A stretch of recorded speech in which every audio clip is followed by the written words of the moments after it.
Shalom, selamat pagi saudara. Kita semua diberkati pada pagi hari ini dan percaya lebih lagi kita diberkati saat kita masuk dalam hadirat Tuhan yang kudus. Mari kita memuji dan menyembah.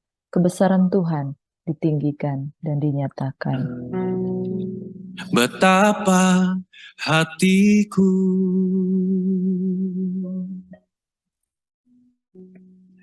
berterima kasih, Yesus. Kau mengasihiku. Terima kasih Tuhan. Kau memilikiku. Amin. Yesus Lord. Hanya ini Tuhan Tuhanku, segenap hidupku, jiwa dan ragaku, sebab tak ku miliki harta kekayaan yang cukup berarti untuk ku persembahkan. Hanya ini Tuhan permohonanku, terimalah Tuhan persembahanku, pakailah hidupku sebagai alatmu seumur hidupku.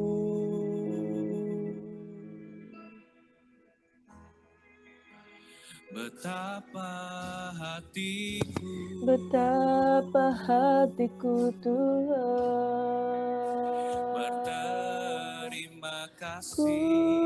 berterima kasih padamu. Kau mengasihiku,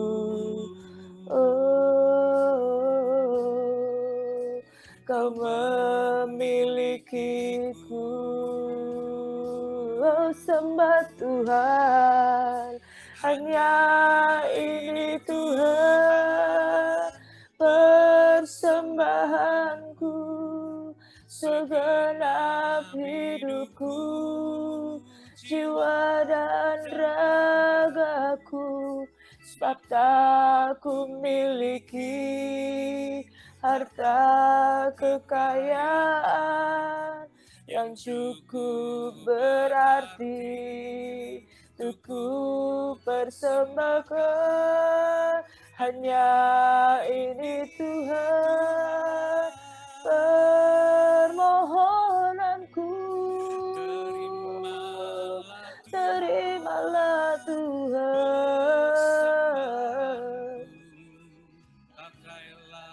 pakailah hidupku sebagai alatmu.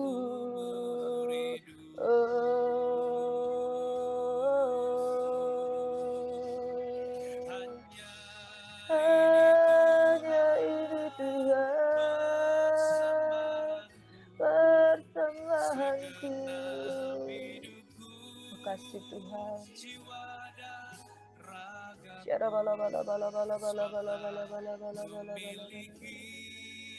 Oh Jesus, haleluya.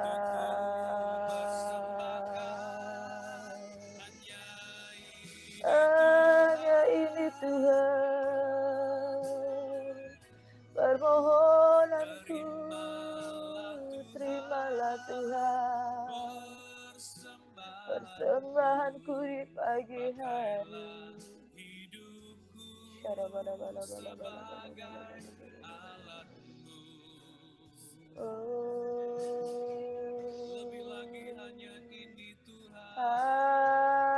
ini Tuhan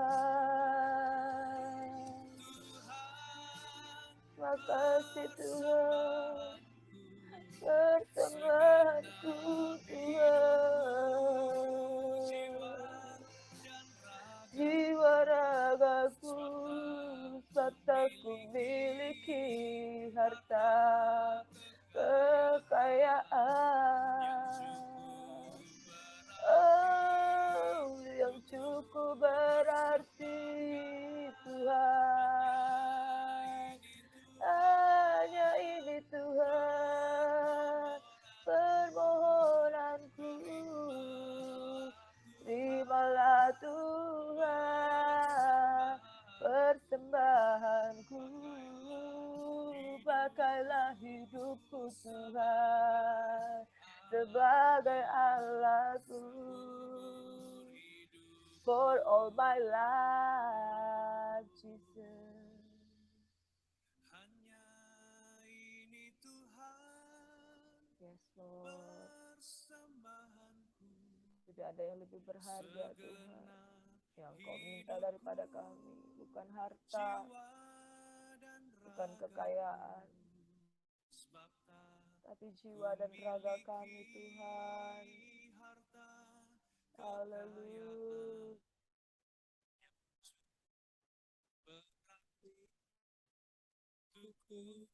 Persembahkan hanya ini Tuhan, Hanya ini Tuhan, terimalah terimalah Tuhan persembahanku, pakailah Tuhan sebagai alatku. Thank you, Jesus. hanya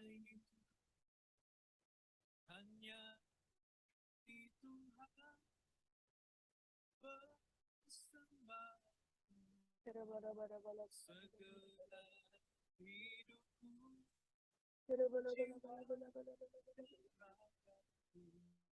Yes. sebabkan ku miliki kekayaan yang cukup berarti, persembahkan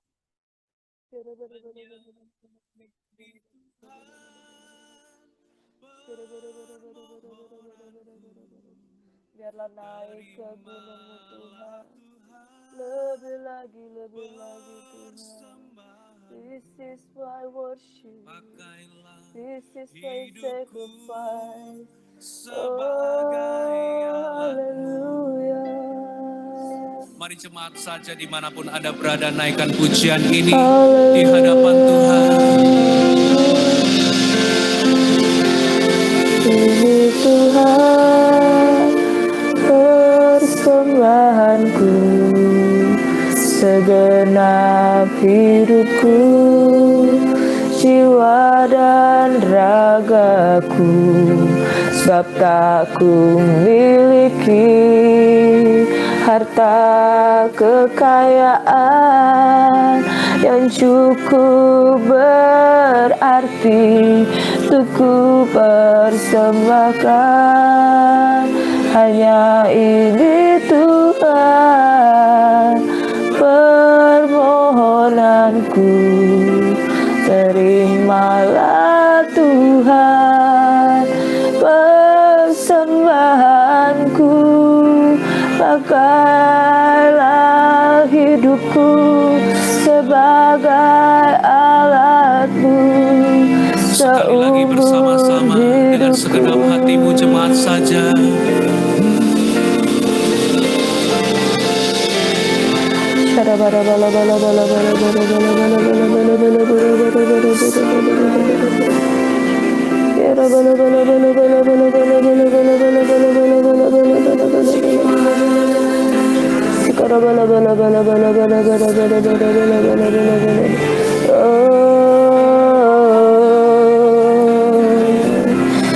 Selamat pagi Bapa, selamat pagi Yesus, selamat pagi Roh Kudus. This is my offering, Lord. This is my worship to you, Lord. This is my offering to you, Lord. Unto Jesus I worship and I give you praise. Pakai kami Tuhan sebagai alat-Mu.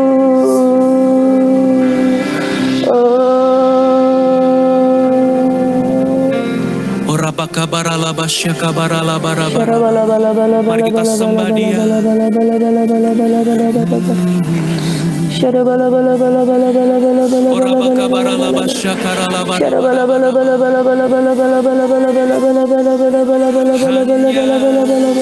Ini Tuhan persembahanku, segenap hidupku, jiwa dan ragaku, sebab makasih Tuhan Yesus, harta kekayaan yang cukup berarti, hanya ini Tuhan permohonanku. Terimalah Tuhan persembahanku, pakailah hidupku sebagai alat-Mu. Sekali lagi, hanya ini Tuhan. Amin. Hanya ini Tuhan persembahanku, segenap hidupku, jiwa dan ragaku, serta ku miliki harta kekayaan yang cukup berarti, cukup persembahkan. Hanya ini Tuhan permohonanku.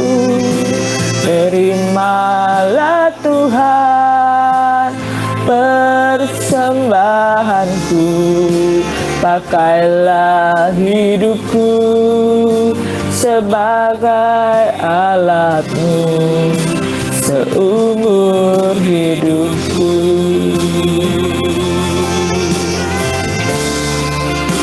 Pakailah hidupku sebagai alat-Mu seumur hidupku.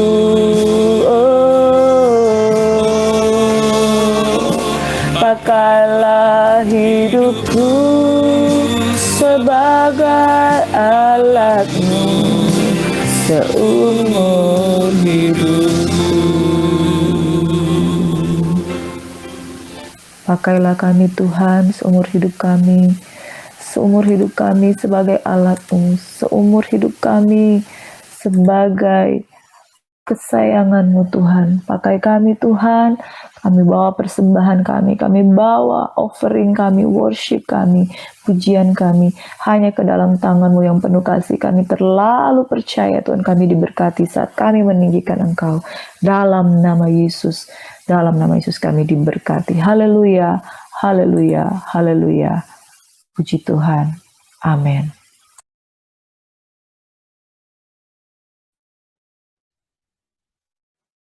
Sekali lagi selamat pagi, shalom saudara yang diberkati oleh Tuhan kita Yesus Kristus. Kita sudah memuji dan menyembah Tuhan, dan saat ini mari kita mau merenungkan firman Tuhan. Dan pagi hari ini saya akan membahas tema yang hampir sama dengan yang kemarin, lanjutan dari yang kemarin, yaitu saya memberi tema, bolehkah melangkah tanpa rencana? Hari ini adalah seri yang kedua, bolehkah melangkah tanpa rencana? Di dalam kitab Kejadian 50 ayat yang ke-20, yaitu kita akan belajar sesi yang kedua tentang mengalir dalam rancangan Tuhan. Saudara, kita semuanya diberkati bahwa kemarin kita sudah belajar, bolehkah kita melangkah tanpa rencana? Sebab sia-sia kita melakukan sesuatu tanpa perencanaan pasti akan gagal, saudara. Dan kita akan belajar pada pagi hari ini bagaimana kita eh, melakukan perencanaan di dalam rancangan Tuhan. Sebab rancanganku bukan rancanganmu. Rancanganku adalah rancangan damai sejahtera hari depan yang penuh dengan harapan. Kalau kita merancangkan dengan rancangan kita sendiri, kita pasti akan gagal karena tidak akan sesuai dengan kehendak Tuhan. Tapi kalau kita merencanakan sesuai dengan rancangan Tuhan, maka Tuhan akan bertanggung jawab dan kita akan berbahagia karena Tuhanlah yang akan menuntun langkah kita. Saudara, mari sekali lagi kita akan buka firman Tuhan, kita akan belajar dari kebenaran firman Tuhan pada pagi hari ini, sekali lagi dengan tema yang berkata, bolehkah melangkah tanpa rencana? Seri yang kedua, yaitu mengalir dalam rancangan Tuhan. Kita akan belajar lebih dalam lagi dari pelajaran yang kemarin. Kita akan buka firman Tuhan dari Kejadian 50 ayatnya yang ke-20. Firman Tuhan berkata, memang kamu telah mereka-rekakan yang jahat terhadap aku, tapi Allah telah mereka-rekakannya untuk kebaikan, dengan maksud melakukan seperti yang terjadi sekarang ini, yakni memelihara hidup suatu bangsa yang besar. Ayat firman Tuhan ini adalah ayat yang disampaikan Yakub kepada, yang disampaikan Yusuf kepada saudara-saudaranya, yaitu anak-anak Yakub. Pada waktu itu Yakub sudah meninggal, ya. Israel sudah meninggal, dan Yusuf berkata tentang hal ini kepada saudara-saudaranya, karena pada waktu saudara-saudaranya takut ketika Yakub atau Israel sudah meninggal, dia takut Yusuf akan merancangkan yang jahat buat mereka kakak beradik yang pernah menjual dia sehingga dia menjadi budak. Namun Yusuf berkata kepada saudara-saudaranya, memang kamu telah mereka-rekakan yang jahat terhadap aku, tapi Allah telah mereka-rekakannya untuk kebaikan dengan maksud melakukan seperti yang terjadi sekarang ini, yaitu memelihara hidup suatu bangsa yang besar. Perkataan Yusuf ini menjelaskan bahwa apapun yang Tuhan izinkan terjadi lewat saudara-saudaranya yang sudah pernah menjual dia sehingga dia menjadi budak, hingga dia menjadi budak di tangan Potifar, di seorang perwira Mesir, dan pada akhirnya dia masuk ke penjara. Sebelumnya dia masuk ke sumur, lalu dia dijadikan budak dan dia masuk ke penjara. Semuanya itu dianggapnya sebagai sebuah rencana dan rancangan Tuhan untuk kebaikan.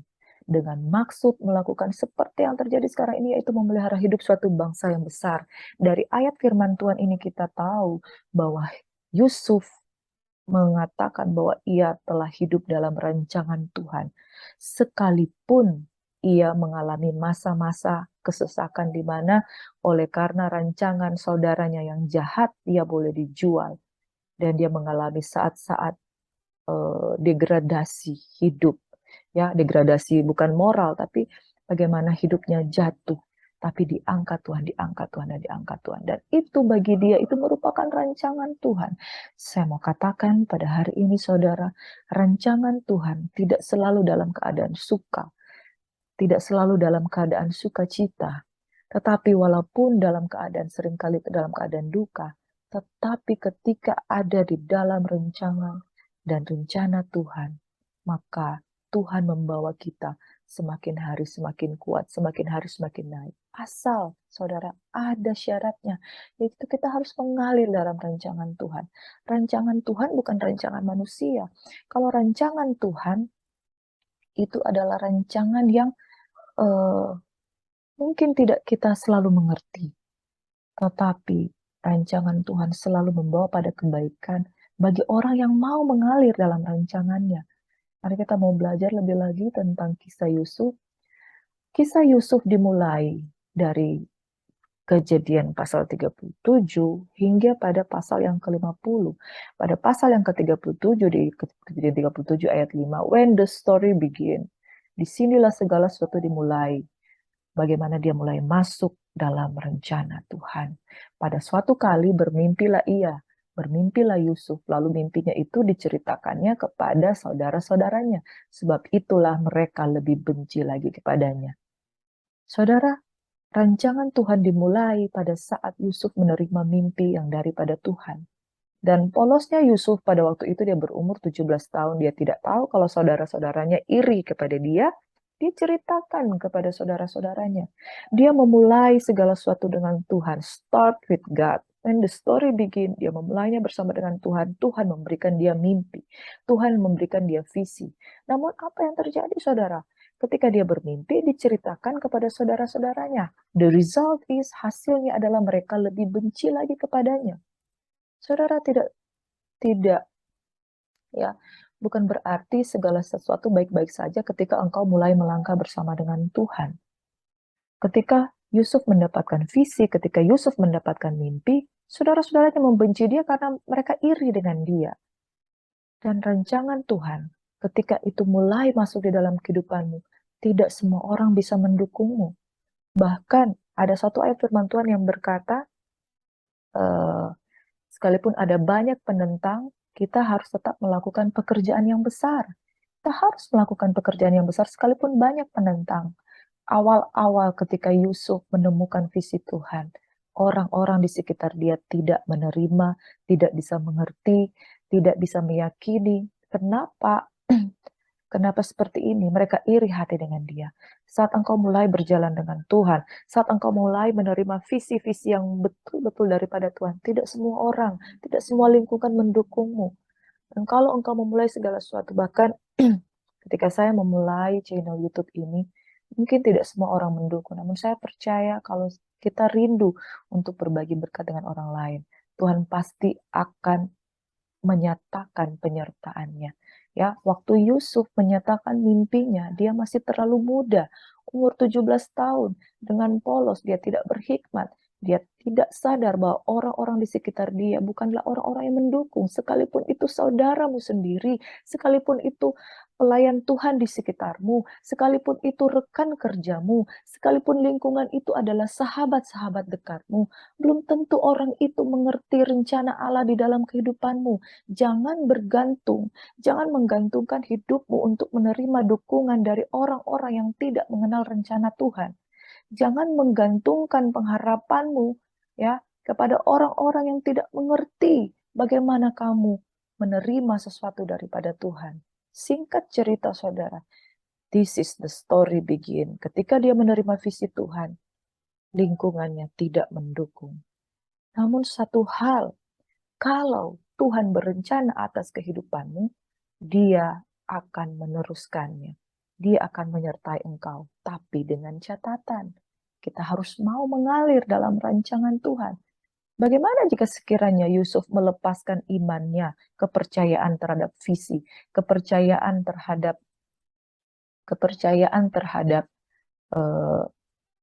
rencana Tuhan?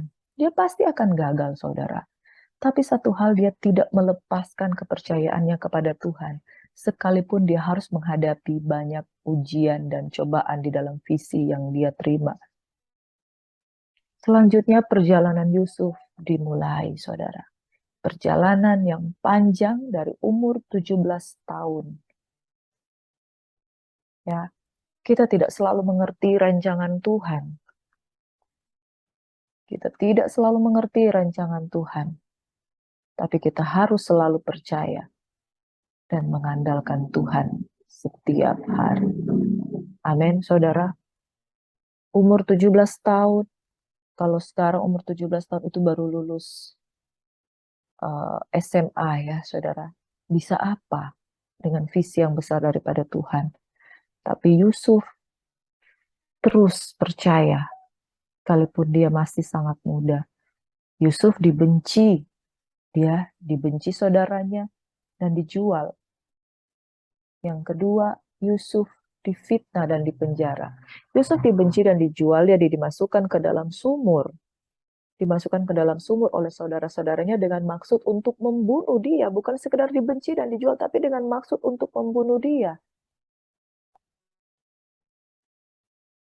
Dengan maksud untuk membunuh dia. Saudara-saudaranya merancangkan untuk membunuh dia. Tetapi ada satu kakaknya Ruben yang bermaksud untuk menyelamatkan dia, akhirnya singkat cerita mereka hanya menjual dia kepada orang-orang yang membeli budak. Waktu dia dijual menjadi budak, degradasi kehidupannya terjadi lagi. Ya, dia masuk dalam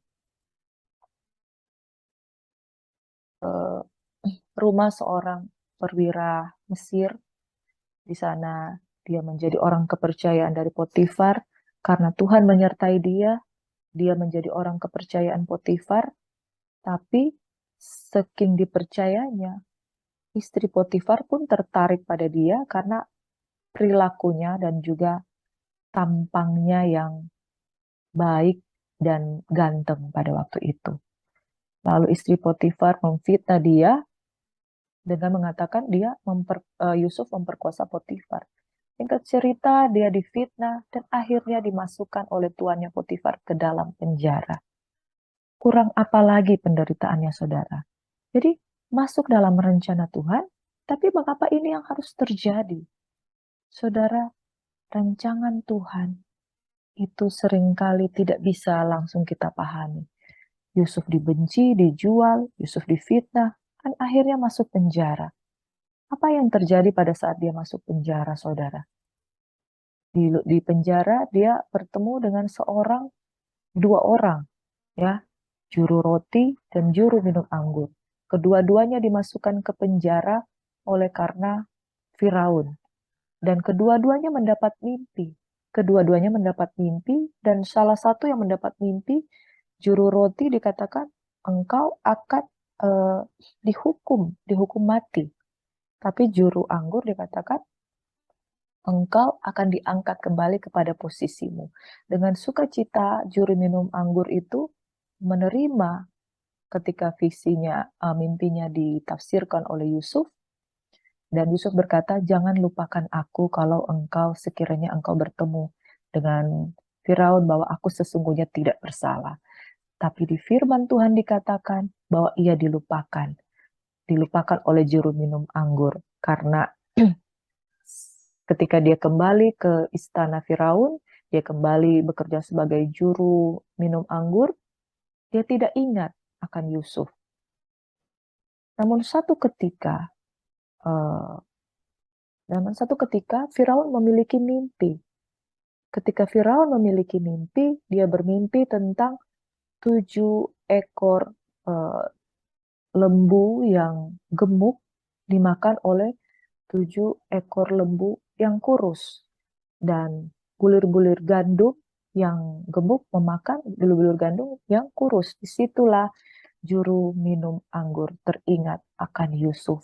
Dan disinilah titik balik bagaimana Yusuf mengalami perubahan di dalam kehidupannya. Namun saudara-saudara, pada waktu Yusuf menafsirkan mimpi dari Firaun, itu butuh waktu 13 tahun. Dia dia dijual pada umur 17 tahun, dan dia kembali diangkat Firaun pada umur 30 tahun, butuh waktu 13 tahun. Dan selama 13 tahun perjalanan hidupnya, inilah yang kita akan belajar bagaimana mengalir dalam rancangan Tuhan. 13 tahun yang harusnya ketika dia mulai mendapatkan visi dan mimpi daripada Tuhan, ternyata saudara, justru kehidupannya makin turun, makin turun, makin turun, makin turun, tetap sampai berakhir di penjara. Tapi dia mengalami puncak di mana Tuhan mengangkat dia di umur 30 tahun. Dan kita lihat selama kehidupannya makin turun secara nasib, tapi imannya saudara tidak turun. Imannya naik, naik, naik, naik. Kita tahu waktu dia di rumah Potifar, dia menjadi orang kepercayaan dan tidak ada segala sesuatu yang tidak dipercayakan oleh Potifar. Dan ketika dia ada di penjara, ia disayangi oleh kepala penjara. Dan ketika dia bertemu dengan Firaun, dia langsung menjadi orang kedua di Mesir. Kita lihat saudara bahwa nasib di sekitar kita tidak harus mematikan iman kita. Orang yang berjalan di dalam rencana Tuhan, orang yang mengalir dalam rencana Tuhan, bukan kita sendiri yang merencanakan. Yusuf bukan dia sendiri yang merancang-rancangkan di dalam firman Tuhan tadi yang kita bacakan. manusia memang mereka-rekakan hal yang jahat, tetapi Tuhan mereka-rekakan untuk maksud kebaikan, yaitu memelihara satu bangsa yang besar. Kalau kita secara manusia mau cuma melihat keadaan di sekeliling kita, kita mengalami begitu banyak tantangan, tapi iman kita jangan sampai mundur. Kenapa? Karena sekalipun di depan mata kita, keadaan kesukaran yang kita hadapi, tapi Tuhan sesungguhnya sedang memenuhi rancangannya di dalam kehidupan kita. Oleh sebab itu kita harus mengerti. Kita harus mengerti rancangan Tuhan itu rancangan yang seperti apa, saudara. Mari saudara, kita lanjut belajar firman Tuhan. Sesudah ia bertemu dengan Firaun, singkat cerita nasibnya berubah.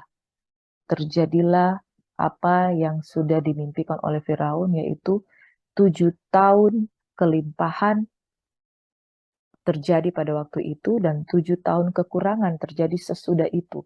Dan oleh karena Yusuf berhasil menafsirkan mimpinya, mimpi Firaun pada waktu itu, dia diangkat menjadi orang kedua dan dia diberikan kepercayaan untuk memanajemen, mengatur kehidupan bangsa Mesir, bagaimana di 7 tahun kelimpahan itu mereka menimbun gadum, mereka menimbun makanan, dan mereka mengorganisir dengan baik, dan semuanya itu melalui Yusuf.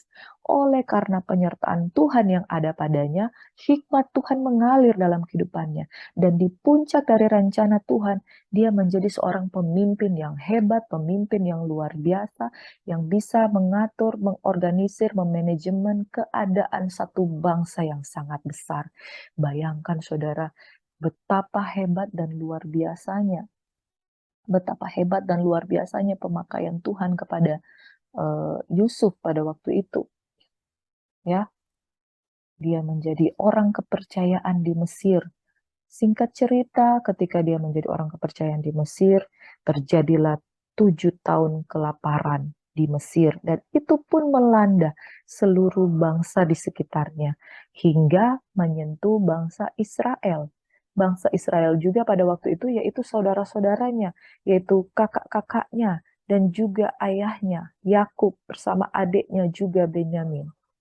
Dan ketika kelaparan itu melanda ke seluruh negeri, bahkan ke seluruh pelosok negeri, Israel itu juga membutuhkan makanan. Mereka pun datang kepada bangsa Mesir karena mereka mendengar di sana telah terjadi penimbunan makanan karena mereka menyimpan makanan, dan ternyata mereka tidak tahu di sana ada Yusuf. Singkat cerita, mereka pergi untuk membeli makanan di Mesir. Di Mesir mereka bertemu dengan Yusuf tanpa mereka tahu orang kedua di Mesir ini adalah adik yang mereka jual pada waktu itu. Dan singkat cerita, ketika waktu itu mereka bertemu dengan Yusuf, mereka tidak tahu. Sehingga pada akhir dari kisah ini, Yusuf bertemu dengan mereka, mereka sangat ketakutan karena mereka tahu Yusuf telah menjadi orang yang hebat, menjadi orang yang besar, tapi dulu mereka telah menjual Yusuf di masa lalu, mereka telah berbuat hal yang jahat kepada Yusuf. Maka ketika Yusuf mengaku bahwa ini aku, adik kamu yang kamu jual pada waktu itu, gemetar seluruh kehidupan dari kakak-kakak Yusuf. Karena mereka ketakutan, karena dia telah menjadi pribadi yang berkuasa. Mereka takut kalau Yusuf akan membunuh mereka kakak beradik. Pada saat mereka ketakutan, dan kita lihat ternyata Yusuf bukanlah orang yang akan membalas dendam kepada kakak-kakaknya. Kita lihat di firman Tuhan di sini, saudara. Di dalam Kejadian 45 ayat yang kelima, tetapi sekarang, janganlah bersusah hati dan janganlah menyesali diri karena kamu menjual aku ke sini. Sebab untuk memelihara kehidupanlah Allah menyuruh aku mendahului kamu. Saudara, orang yang berjalan dalam rencana Tuhan adalah orang yang membiarkan Tuhan merancang kehidupannya dalam segala keadaan seturut dengan firman Tuhan. Sekalipun di masa lalu dia telah mengalami hal-hal yang pahit, dia tidak menjadi pahit karena dia tahu rancangan Tuhan ada di dalam kehidupannya. Yusuf tidak membenci saudaranya Karena sepanjang hidupnya dia dibentuk Tuhan, dia menyadari ada maksud Tuhan. Disinilah yang saya mau katakan, saudara. Ketika kita masuk dalam rencana Tuhan, visi Tuhan berikan, mimpi Tuhan berikan kepada Yusuf. Dan ketika kita menjalani perjalanan kehidupan kita harus sinergi dengan firman Tuhan, kita harus sinergi dengan kehendak Tuhan. Kita mau belajar di sini bagaimana mengalir dalam rancangan Tuhan seperti Yusuf. Di dalam Yeremia 29 ayat 11, sebab aku ini mengetahui rancangan-rancangan apa yang ada padaku mengenai kamu. Kita harus tahu bahwa apapun keadaan kita itu ada rancangan daripada Tuhan. Ada rancangan daripada Tuhan. Dan jangan merancangkan rancangan sendiri, karena rancangan itu, rancangan yang baik adalah rancangan sesuai dengan kehendak Tuhan. Demikianlah firman Tuhan. Rancangan akhirnya adalah damai sejahtera dan bukan rancangan kecelakaan, untuk memberikan kepadamu hari depan yang penuh harapan. Bagaimana kalau Yusuf ketika dia menerima mimpi itu, jika dia tidak mengerti rancangan Tuhan, dia pasti akan kepahitan, dia pasti akan kecewa, dia pasti akan membenci saudara-saudaranya dan menyalahkan dirinya sendiri. Tetapi pada saat Yusuf tahu bahwa rancangan Tuhan itu betul-betul rancangan dari Tuhan, dan akhirnya akan memberikan damai sejahtera, dia setia dengan pembentukan Tuhan. Selama 13 tahun dia ada di sumur, bahkan dia difitnah dan dia dipenjara. Dia sabar dengan semuanya itu karena dia tahu pada akhirnya Tuhan akan memberkati dia dengan rancangan yang damai sejahtera. Bahasa Inggris dari firman Tuhan ini dalam Yeremia 29 ayat 11 dari terjemahan Amplified Bible berkata, "For I know the plans." For I know the plans. Artinya Tuhan tahu rancangannya. Tuhan yang mengenal rancangannya. Kita itu tidak mengerti rancangan Tuhan. Yusuf tidak mengerti rancangan Tuhan. Karena dia tidak mengerti, dia percaya saja. Dia mengalir saja. Dia ikuti saja skenario-nya. Mau masuk dalam sumur, mau dijual sebagai budak. Dia ikuti semuanya itu dengan sabar, tanpa melawan dan tanpa berespon negatif. For I know the plans and thoughts. Ya, the plans itu rencana dan thoughts itu pikiran. Siapa yang dapat mengerti pikiran Tuhan? Tidak ada, saudara. Tapi Tuhan memiliki rencana itu padamu. That I have for you. Wow, saudara, bayangkan ketika dia memberikan visi kepada Yusuf, Tuhan sudah tahu apa yang harus dia perbuat dengan Yusuf. That I have for you. Hari ini juga Tuhan mau berkata kepadamu, ada rencana, the plans, dan ada pikiran, ya, buah pikiran Tuhan untuk kamu. Saya berkata kepada diri saya sendiri, God have the plans, God have the thoughts. Di pikiran Tuhan ada saya. Di pikiranku ada Tuhan, di pikiran Tuhan ada kamu. Di pikiran Tuhan ada Priscilla, di pikiran Tuhan ada kamu. Mari saudara-saudara sama-sama katakan, di pikiran Tuhan ada saya. Di rencana Tuhan ada saya. Di rancangan Tuhan ada saya. Oh, betapa hebatnya saudara. Kalau apa yang Tuhan pikirkan itu kamu dan saya. Berarti dia sibuk memikirkan apa yang terbaik untuk engkau. Hari ini dia sibuk dengan engkau. Itu sebabnya harus mengalir dengan Tuhan. Jangan tinggalkan Tuhan. Jangan salah paham dengan Tuhan. Jangan mengikuti rencana sendiri. Ada rencana Tuhan. Ketika Tuhan merancangkan segala sesuatumu untukmu, jangan membuat rencana sendiri. For I know the plans and the thoughts that I have for you, says the Lord, plans for peace. Rencana untuk damai sejahtera and well-being.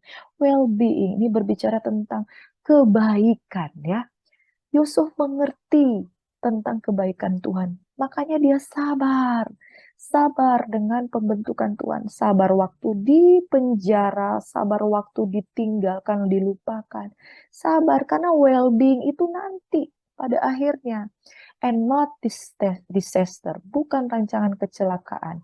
Kalau orang salah mengerti dengan Yusuf, kenapa kita masuk penjara? Kenapa? Yang hasilnya adalah menyalahkan dan menyalahkan, tidak memahami. Ini yang membuat hancur perjalanan kehidupan kekristenan. Pada saat orang hanya berhenti pada saat dia mengalami penderitaan, dia pikir ini sudah akhirnya. Sudah akhirnya saya di penjara, sudah akhirnya saya diperigi. Hei, Tuhan bilang, belum. Itu hanya ujian untuk menguji hatimu, untuk menguji karaktermu. Plans for peace and well-being and not for disaster. Sekali lagi, not for disaster. Bukan rancangan untuk mencelakakan, tapi to give you a future. A future, masa depan, and a hope. Bayangkan saudara, ujung dari perencanaan Tuhan itu pasti kebaikan. Kalau tidak percaya, rugi saudara. Kalau tidak mau berjalan dengan Tuhan, rugi saudara. Karena engkau akan hanya berhenti pada masa pengujian.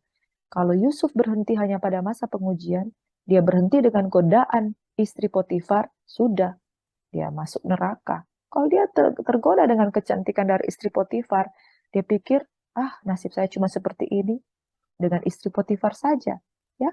Tapi ternyata dia setia menjaga integritas. Biar masuk penjara, dia jaga integritas dan dia setia. Dia tahu Tuhan punya rencana kok untuk saya. Tuhan punya rencana kok untuk saya. Ada amin. Saudara yang diberkati oleh Tuhan kita Yesus Kristus. Tuhan punya rencana untuk engkau. Mari kita lihat lebih lagi. Yang harus kita tahu pada saat kita mau mengalir dalam rancangan Tuhan, harus tahu planner perencananya itu Tuhan. Dan pastikan visi yang kita dapat itu berasal daripada Tuhan. Mimpi yang dari Kejadian 37 ayat 5 yang didapatkan oleh Yusuf itu langsung daripada Tuhan. Visi daripada Tuhan. Temukan visi daripada Tuhan. Jangan buat perencanaan sendiri. Kalau engkau mau bekerja, sama seperti di kitab Yakobus, jika engkau menginginkan aku mau pergi ke kota anu atau ke kota itu, kita minta kehendak Tuhan yang jadi. Yang pertama, planner atau perencanaan atau arsitek kehidupan kita haruslah Tuhan. Yang kedua, saudara, foundation atau dasar. Untuk membangun perlu ada dasar, saudara.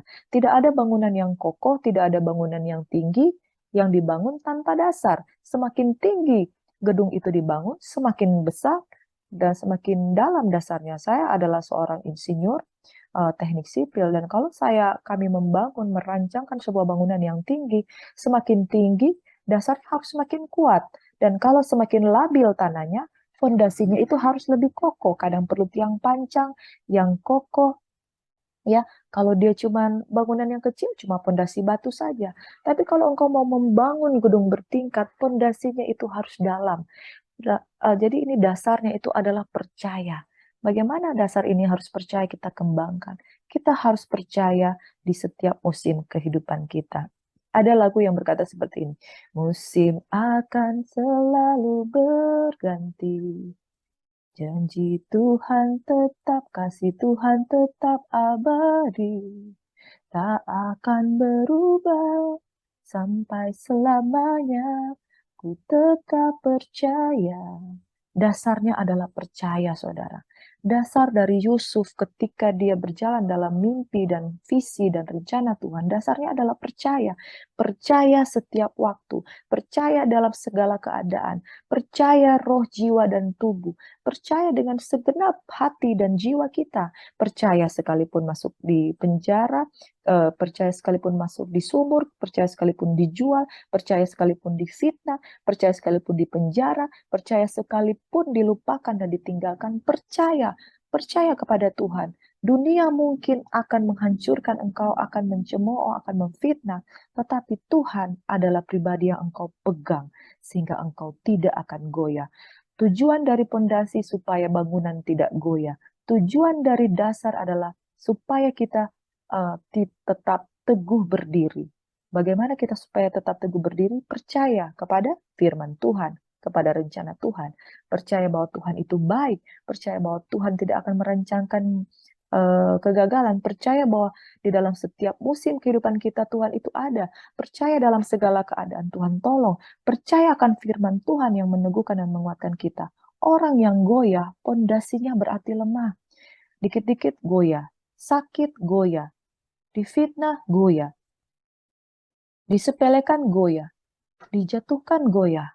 Pondasinya tidak kuat, saudara. Artinya dia tidak percaya. Ya, percayalah kepada Tuhan dengan segenap jiwamu, segenap akal budimu. Kasihilah Tuhan. Orang yang goyah, pondasinya tidak kuat. kembali kepada kepercayaanmu kepada Tuhan. Letakkan firman sebagai dasar yang paling kuat sehingga engkau bisa berdiri. Kalau hari ini engkau goyah, perhatikanlah bagaimana engkau membangun. Mungkin engkau membangun di atas pasir. Mungkin engkau membangun di atas tanah yang labil. Masuk lebih dalam lagi. Fondasimu harus masuk lebih dalam lagi. Ya, tanah guncangan yang labil itu menandakan masalah-masalah yang kita hadapi. Semakin besar masalah itu terjadi dalam kehidupan kita, pondasi kita itu harus lebih kuat supaya kita tidak goyah. Yang ketiga, saudara,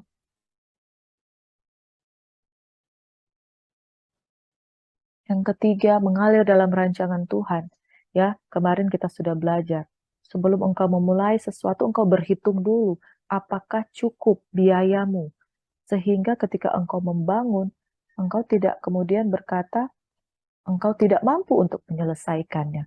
Hitung biayanya. Menghitung biaya untuk kita membangun visi Tuhan. Bukan seperti menghitung orang dunia. Kalkulasi berapa pengeluaran A, B, C, D, lalu kita tahu harganya, misalnya 2 miliar, 3 miliar. Itu penting, misalnya engkau dipercayakan Tuhan untuk membangun gereja. Perhitungan yang seperti itu. Tapi biaya di sini berbicara soal harga yang harus kita bayar untuk dibentuk sebagai seorang hamba Tuhan. Berapa biayamu? Itu semua tergantung Tuhan. Mari kita hitung biaya yang dikeluarkan oleh Yusuf untuk dia menjadi seorang yang teguh di dalam Tuhan. Hitung biayanya. Hitung bagaimana dia membayar harganya. Hitung biayanya bagaimana dia difitnah oleh saudaranya. Saudara hitung bagaimana pengorbanannya ketika dia dibenci oleh saudaranya sendiri. Bagaimana dia membayar harga. Sampai di kitab Kejadian 45, 46, 47 dia bertemu dengan saudara-saudaranya. Dia bertemu dengan saudara-saudaranya. Dia tidak membalas dendam, dia tidak menangis, tapi dia mengampuni. Saudara hitung sekarang berapa harga pengampunan yang dia keluarkan. Itu tidak ada nilainya. Bicara soal budget, bicara soal biaya, bicara soal harga dalam membangun sebuah visi dan misi, itu berbicara soal karakter yang kau bangun. Itu biayanya besar, saudara. Besarnya kenapa? Engkau memiliki pengorbanan. Biaya untuk difitnah oleh seorang istri Potifar pada waktu itu. Hitung, saudara, bagaimana seseorang membayar harga ketika ia difitnah. Hitung, saudara, dengan rupiah, dirupiahkan. Bagaimana seseorang membayar harga ketika ia difitnah. Dan tanpa membalas, sabar. Hitung, saudara. Ketika dia memiliki karakter yang bernilai, dia keluar sebagai pemenang yang nilainya mahal, saudara. Kalau kita tidak bisa dibentuk, nilai kita murah, saudara. Murah, kenapa? Mudah marah, mudah kecewa, mudah mengampuni, rapuh. Tuhan menilai kita berapa, saudara? Karakter kita sebagai manusia Allah akan bernilai tinggi pada saat kita melakukan kehendak Allah. Dengan apa? Bayar harganya. Kalau mau menjadi hebat dalam tangan Tuhan, firman Tuhan katakan, aku datang bukan untuk dilayani, tapi untuk melayani. Orang-orang di sekitarmu adalah orang-orang yang perlu engkau layani. Bayar harganya, saudara. Kalau mau menjadi hebat di tangan Tuhan, yang terkecil akan menjadi yang terbesar. Yusuf membayar harganya, tidak pakai kredit, tidak pakai hutang, kontan. Kontannya apa, saudara? Dia bayar dengan nyawanya untuk memberikan yang terbaik. Hasilnya adalah dia menjadi pribadi yang lembut. Dia mengampuni saudara-saudaranya. Yesus pun telah membayar engkau kontan. Bagaimana caranya dia membayar? Dengan mati di kayu salib. Kalau harga yang Tuhan bayar itu adalah mati di kayu salib, makanya harga yang kita harus bayar untuk melaksanakan kehendak Tuhan dalam rancangannya dalam kehidupan kita, itu mati secara daging. Ya, barang siapa menyalibkan diri bersama dengan Kristus, ya, barang siapa ingin hidup seperti Kristus, ya, dia harus hidup seperti Kristus. Amin, saudara. Budgetnya, biayanya, harganya adalah karakter yang mau dibentuk lewat persoalan-persoalan kehidupan. Ada amin? Tetap berjuang, tetap semangat untuk dibentuk. Hasilnya, saudara, result hasilnya, Yusuf menjadi seorang nabi yang dikenal sangat besar pada zamannya. Ya, Yusuf dikenal sebagai pribadi yang berkuasa pada zaman Mesir. Dia berkuasa, dia hebat, dia mengampuni, dan dia melakukan kehendak Tuhan. Di Kejadian 50 ayat 20. Ya, di dalam kitab Kejadian 50 ayat 20 dikatakan, manusia mereka-rekakan yang jahat, tapi Tuhan mereka-rekakan untuk maksud yang baik, untuk memelihara hidup satu bangsa yang besar. Dia masuk pada inti dari rencana Tuhan. Dia masuk dari puncak kegenapan rencana Tuhan di dalam kehidupannya. Resultnya adalah untuk kemuliaan Tuhan. Kalau pada akhirnya engkau akan menjadi hebat di dalam tangan Tuhan, bukan untuk supaya engkau kaya, bukan untuk supaya engkau kelihatan pamornya, misalnya engkau menjadi anggota dewan, menjadi hebat, setelah jadi engkau lupa dengan janji-janji manis. Resultnya adalah apa? Untuk kemuliaan Tuhan. Glory to God. Glory to God in the highest.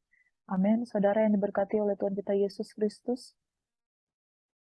Tuhan punya rencana di dalam kehidupan kita untuk memelihara suatu hidup bangsa yang besar. Israel mengalami ujian, dan itulah semua ada di dalam rancangan Tuhan. Memang kamu telah mereka-rekakan yang jahat terhadap aku, tapi Allah telah mereka-rekakannya untuk kebaikan, dengan maksud melakukan seperti yang terjadi sekarang ini, yaitu memelihara hidup suatu bangsa yang besar. Goal tercapai, bangsa Israel menjadi bangsa yang hebat dan luar biasa. Dia dipelihara oleh Tuhan, dan itulah maksud daripada mimpi Tuhan ketika dia memberikan mimpi kepada Yusuf, yaitu ketika bintang-bintang itu menghormati Yusuf, dan dia mendapat visi, dia akan menjadi seorang yang hebat, dan kakak-kakaknya akan tunduk menghormati dia. Dan inilah yang menjadi result, bahwa Tuhan punya rencana bukan untuk dirinya pribadi, tapi Tuhan punya rencana untuk memelihara hidup satu bangsa yang besar. Saudara, jangan salah paham. Tuhan mau membuat engkau besar bukan untuk dirimu sendiri, tapi untuk memelihara satu bangsa yang besar, mungkin semua untuk kemuliaan Tuhan. Jangan gagal paham. Jangan salah mengerti tentang rencana Tuhan. Tuhan punya maksud. Itu sebabnya jangan berhenti di tengah jalan ketika engkau tidak paham, engkau mulai kehilangan visi. Miliki pondasi, percaya Tuhan adalah planner, miliki pondasi yaitu percaya. Yang ketiga, bayar harganya, yaitu karaktermu itu harus mau dibentuk. Semakin terbentuk karaktermu, semakin mahal nilainya, dan semakin baik dan luar biasa hasilnya. Dan resultnya, hasilnya, untuk kemuliaan Tuhan. Jangan lupa keempat hal ini, saudara. Bolehkah melangkah tanpa rencana? Tidak boleh, saudara. Kita harus selalu melangkah di dalam rencana Tuhan. Rencana Tuhan adalah kehendak Tuhan. Rancangan damai sejahtera hari depan yang penuh harapan dalam Yeremia 29 ayat 11. Mengalir dalam rancangan Tuhan. Sekalipun kita tidak mengerti, tapi di pikiran dan di rencananya Tuhan ada kamu. Oleh sebab itu, mengalir dengan Dia, jangan mengalir sendiri, mengalir dalam kehendaknya. Demikian firman Tuhan, kiranya menjadi berkat buat kita semuanya pada pagi hari ini. Mari kita satu di dalam doa. For I know the plans and the thoughts that I have for you, yaitu rancangan hari depan yang penuh harapan. Terjadi di dalam nama Yesus, buat umatmu mengerti, tidak goyah, memiliki pondasi percaya, dan mau membangun karakternya menjadi karakter yang mahal. Bayar harga untuk semuanya itu, supaya kita tidak menjadi orang yang murahan, yang mudah jatuh, murah untuk mengasihani diri sendiri, murah untuk kecewa. Biarlah kita menjadi pribadi-pribadi yang mahal, yang harganya mahal oleh karena dibentuk oleh Tuhan. Dan hasilnya, result dari semua yang apa kami lakukan adalah untuk kemuliaan nama Tuhan. Diberkatilah setiap umatmu yang mendengarkan firman Tuhan. Biarlah engkau menguatkan mereka dimanapun mereka berada. Tuhan punya rencana. Dalam nama Yesus, kami kami terlalu percaya pertolongan Tuhan itu selalu tepat pada waktunya. Rancangan Tuhan selalu yang terbaik untuk kita semuanya. Dan di dalam nama Yesus kami menyerahkan segala aktivitas kami di sepanjang hari ini dalam tangan pengasihan Tuhan. Kami percaya rancangan-Mu yang terbaik. Kami serahkan aktivitas kami sepanjang hari ini Tuhan, demi nama Yesus kami berdoa dan mengucap syukur. Sekali lagi kami mau menyembah Engkau Tuhan. Haleluya. Ada yang terlambat saat Engkau menolong kami, selalu tepat pada waktunya. Demi nama Yesus kami berdoa, terima urapan yang baru, terima kekuatan yang baru. Terima kasih. Haleluya. Amin. Selamat beraktivitas, selamat pagi. Shalom, Tuhan Yesus memberkati.